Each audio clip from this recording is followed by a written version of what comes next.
네, 안녕하십니까. 이번에 우주경제의 투자라는 책을 출간하게 된 양현성 작가입니다.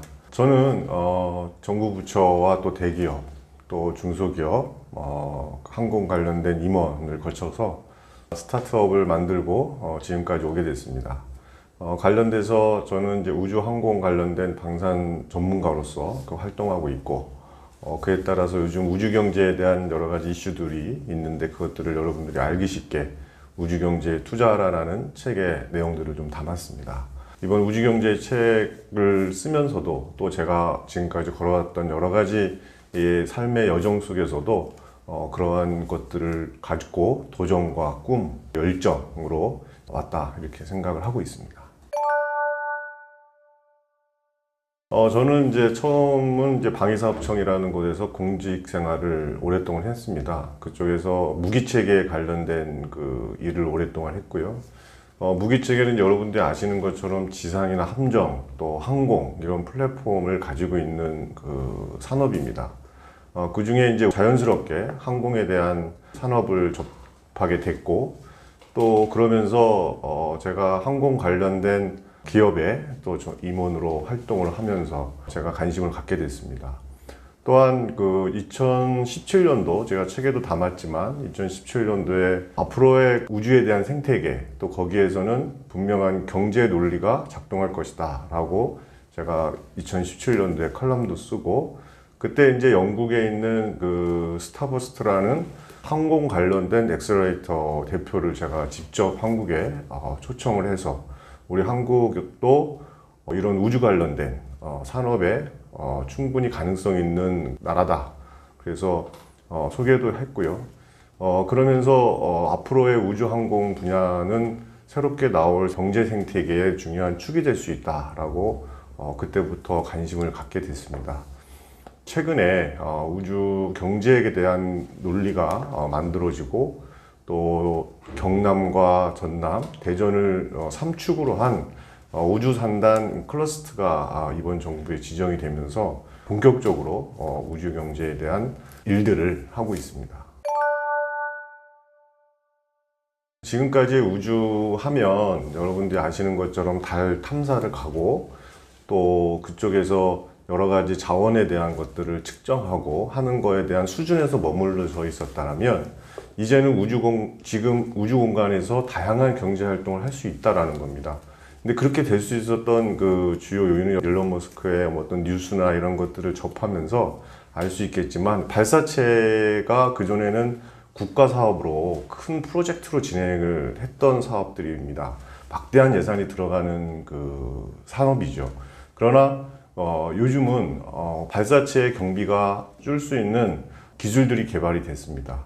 그래서 민간에서도 우주 발사체를 발사할 수 있는 기회가 되고 있는 겁니다.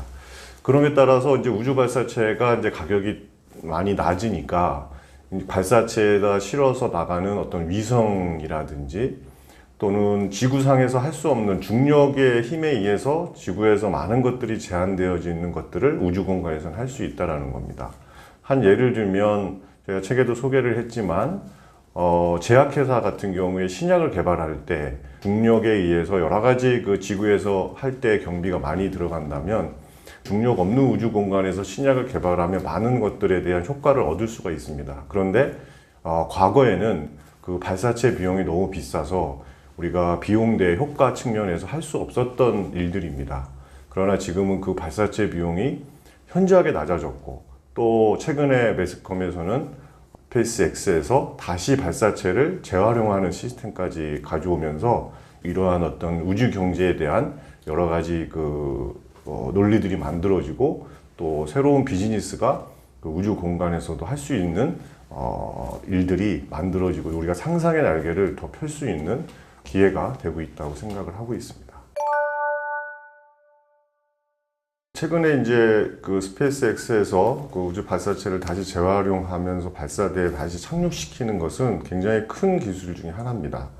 앞서 제가 말씀도 드렸지만, 이 우주 발사체를 다시 회수함으로써 누릴 수 있는 약간 그 경제력 효과가 있는데, 어쨌든 우주 발사체의 가격을 낮추는 것이 우주 경제를 실현시키는 가장 큰 이유 중에 하나가 될 수가 있습니다. 우리나라는 이제 이런 것들을 컨트롤 타워 역할을 하기 위해서 작년에 우주항공청이 우주에 관련된 사업들을 진행합니다.